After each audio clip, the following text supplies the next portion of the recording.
Could you tell us everything that you may have seen or heard? Yes. I was selling my flowers as usual, and then the fireworks began, in honour of Queen Victoria. I enjoyed those. But then, all of a sudden, a young lad ran out of Half Moon Street and stopped just by me. He had a gun in his hand. He was like a ghost, and all covered in blood.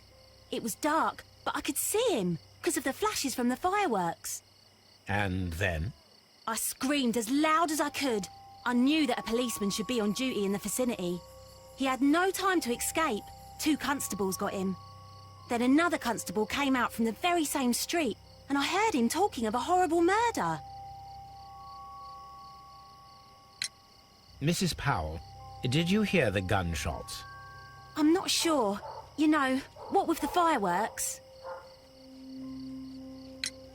Did you see anyone else leaving Half Moon Street, prior to or at the time of the crime? No, sir, I did not. Even with all the fireworks, I was very attentive, as I'm always on the lookout for customers. My thanks to you, Mrs. Powell.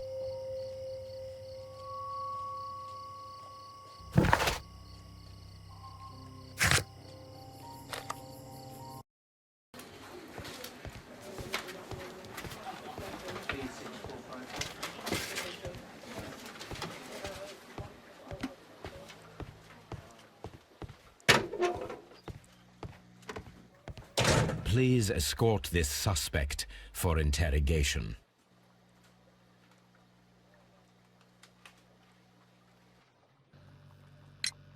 Leighton, I confess I am puzzled. Why should a young lad like you take a gun from the hands of a dead man and set off in pursuit of a probable killer? I know. I keep wondering that, but at the time it was like a reflex. A criminal ought to be arrested, and he was armed. You were willing to risk your life. That was a little foolish, unless you wanted revenge. No, Mr. Holmes. I was just being brave and stupid. I'm sure that you were, but I believe that you may have recognized one of the victims, Brian Vercotti. You knew that gentleman well, did you not? However could you know that? You have a typical tattoo of the Westgate Brotherhood upon your hand. I observed exactly the same mark upon Mr. Vercotti. You came to know him from your sharing a past prison sentence. Am I correct, Mr. Chapman? Oh, God. You're right, Mr. Holmes. Would you tell me a little about Brian Vercotti? We were convicted for a robbery. Once in prison, both of us joined one of these fraternities. During that year, we tried to help each other out, you know? You were quite young then, I believe. Yes, Mr. Holmes, we were. We'd only stolen a pound of meat. After we were released, and when I saw what my little brother had become, I decided to work towards living an honest life. And Vercotti? He had a hard time. His sister had died in a Whitechapel dispensary while he was in prison. He had no family anymore. Our paths split. He fell back into crime. So you lost him? Yes. And for around 2 years, I heard no news of him at all. We shall see you soon, young man.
Mr. Turner, you have stated that you remained close by your window after the crime, is that correct? Oh, yes, Mr. Holmes. I stayed at my window until the policeman arrived to examine the dead bodies. That is very interesting, Mr. Turner. Constable Marrow stated that he did not see anyone at the window when he was running through Half Moon Street. Well, I think Constable Marrow and me, we might have been distracted by the whistles and shouts coming from Whitechapel. We could have missed each other somehow. You understand what I mean? It was a bit of a stressful moment, to tell you the truth, sir. Allow me to form my own theories, Mr. Turner. Would you mind showing me the view that you had from your window? Not at all, Mr. Holmes. Please, follow me. Mr. Turner appears to live very modestly.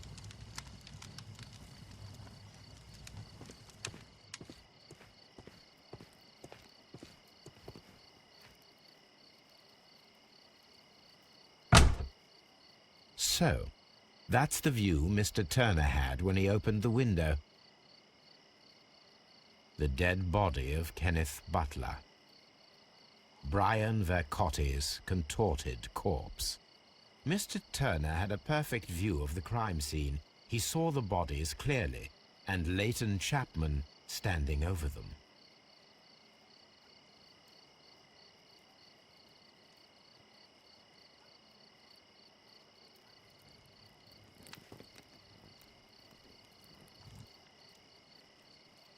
This kitchen knife is quite sharp.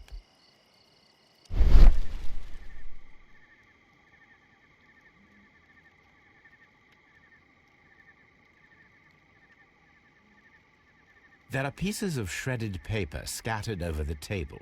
This kitchen knife was used to cut the paper.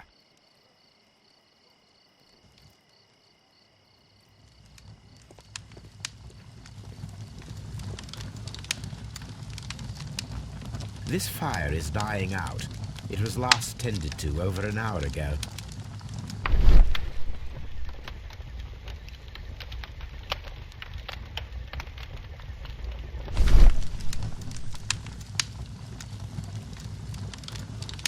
The papers are almost entirely burned. I am unable to see what's written here. These words are illegible. The papers were thrown into the fire just a short while ago.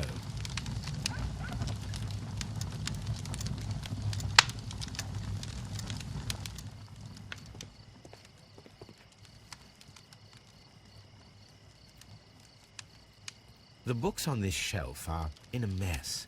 It looks as though Mr. Turner was trying to find something in a hurry here a short while ago.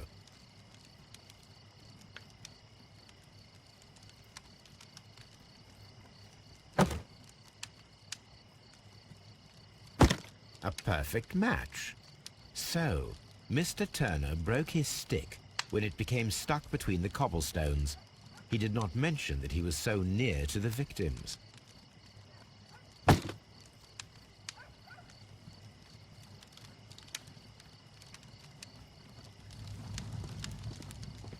Mr. Turner was roused from his bed by the sound of gunshots.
So Mr. Turner used a book to hide an object that he found on Kenneth Butler's body. The question is, what did he find?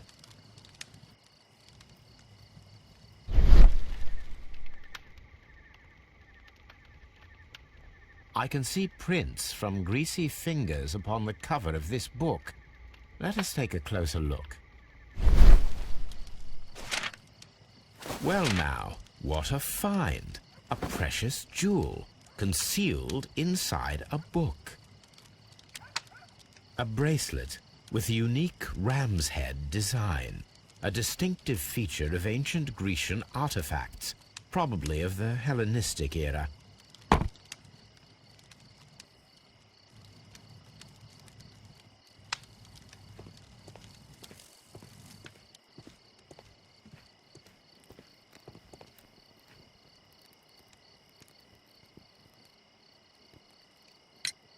Mr. Turner, how would it be possible for a man of advanced years, such as yourself, to rush from his bed to the window in a matter of seconds, as you have stated? Well, I'm able to move very quickly, despite my age. And when the situation requires it, Mr. Holmes.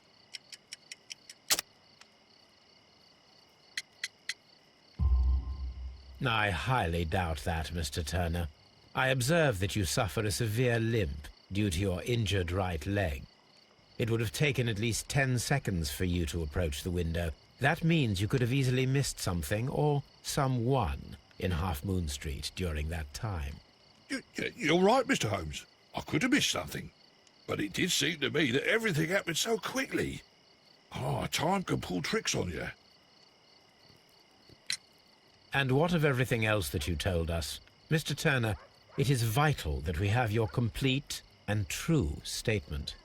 Mr. Holmes, I do assure you that the other things I said were most sincere.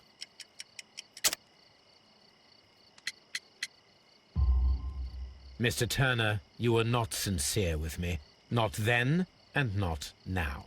But Mr. Holmes... This, Mr. Turner, does not look like anything that a poor man might possess. It is worth more than the home that you live in. I can explain. No, merely correct me if I am wrong. You saw Leighton Chapman through the window, but you also noticed a glittering object on the ground, this precious jewel. You walked down and took the bracelet from the body of Kenneth Butler, and when you heard the whistles, you hurried away. That broke your walking stick. It caught fast between the cobbles. Constable Marrow was unable to see you in the window as you were climbing up the stairs on your way back to your flat. Upon returning home, you hid the precious jewel inside a book. Mr. Holmes, please don't send me to prison. I didn't do anything bad. I'm just a poor man. When I chanced upon the bracelet, I saw it as an opportunity to make a little money. I was desperate. I only took the bracelet, that's all, I swear. You made a mistake by lying to me. But you are not a criminal. I believe that. Although I must return this bracelet to its rightful owner.